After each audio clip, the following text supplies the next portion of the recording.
BSP विधायक उमाशंकर सिंह का निधन हो गया है, जिनको श्रद्धांजलि देने के लिए लखनऊ में उनके आवास पर बीएसपी अध्यक्ष मायावती पहुंची हुई हैं। ये तस्वीरें इस बीच निकलकर सामने आ रही हैं लखनऊ से। आप देख सकते हैं तस्वीरों में किस तरीके से बीएसपी अध्यक्ष मायावती जो हैं वो पहुंची हैं। ये तस्वीरें हैं लखनऊ से निकलकर सामने आ रही हैं। उमाशंकर सिंह का निधन जो है लंबी बीमारी के बाद हुआ। लंबे समय से वो बीमार चल रहे थे, उनका इलाज चल रहा था और लंबी बीमारी के बाद उनका देहांत हो गया।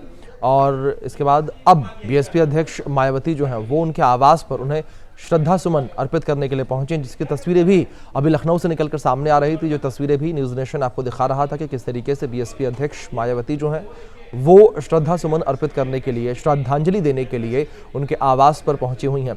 पुष्प चक्र आप देखिए किस तरीके से उन्हें अर्पित कर रही हैं। ये तस्वीरें निकलकर सामने आई हैं लखनऊ से। उमाशंकर सिंह का निधन लंबी बीमारी के बाद हुआ। उमाशंकर सिंह जो हैं वो लंबी बीमारी से ग्रसित रहे, लगातार उनका इलाज चलता रहा और उनका देहांत हो गया।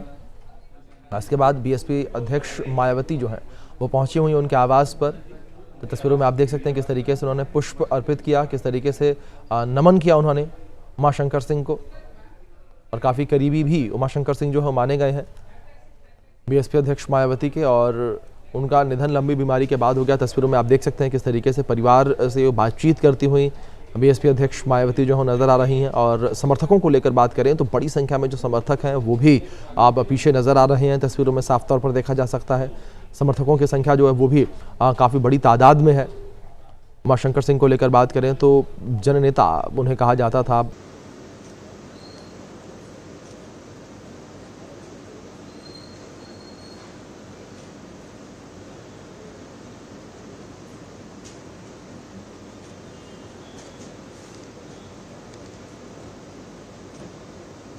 और ये तस्वीरें आपके स्क्रीन पर हैं। तस्वीरों में देख सकते हैं किस तरीके से बीएसपी अध्यक्ष मायावती जो है उन्होंने पुष्प चक्र अर्पित किया, पुष्प अर्पित किए और इसके बाद उन्होंने परिवार के लोगों से बातचीत की, परिवार का ढांढस बढ़ाया।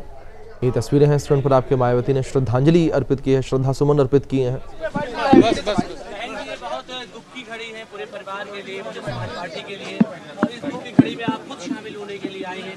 कैसे उमाशंकर जी को याद करेंगे आज के दिन पर? जैसा कि आप लोगों को मालूम है, श्री उमाशंकर सिंह जब से बीएसपी में जुड़े हैं उन्होंने पूरी ईमानदारी, निष्ठा से, वफादारी के साथ अपनी जिम्मेवारी को निभाया है।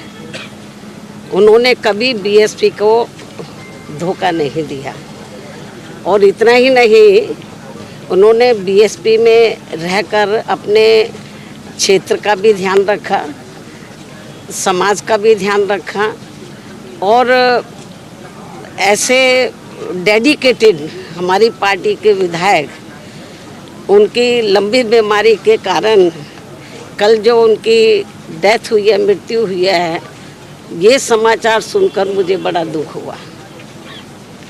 और इस दुख की घड़ी में मैं उनके पूरे परिवार के साथ हूँ, उनके रिश्ते नातों के साथ हूँ और ख़ास तौर से अभी वो तो जिंदा नहीं है, मेरा तो यही कहना है श्री उमाशंकर सिंह जी के परिवार के लोगों को, आपने जब तक बीएसपी में आप जिंदा रहे हैं आपने ईमानदारी का अपना परिचय दिया है।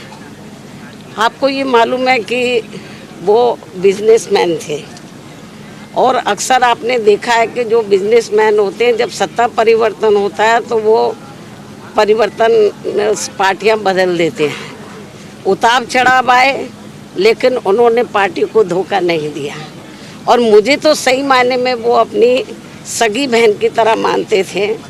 ये महीने में शायद रक्षाबंधन भी है, तो मेरे ख्याल हमेशा रक्षाबंधन पे मैं लखनऊ में रही हूँ या दिल्ली में रही हूँ तो मुझसे उन्होंने राखी बंधवाई है। भाई तो बहुत बने, मैं शुल्कास्ट को छोड़कर सब धोखा दे के चले गए, लेकिन इन्होंने धोखा नहीं दिया।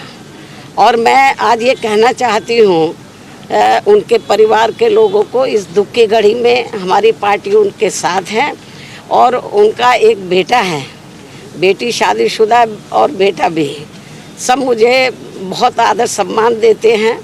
तो मैं इस मौके पर पूरे परिवार को ये आश्वासन देना चाहती हूँ, यदि परिवार चाहेगा तो उनके बेटे को मैं राजनीति में आगे बढ़ावा दूंगी, उनके स्थान पर उनको पूरा महत्व दूंगी।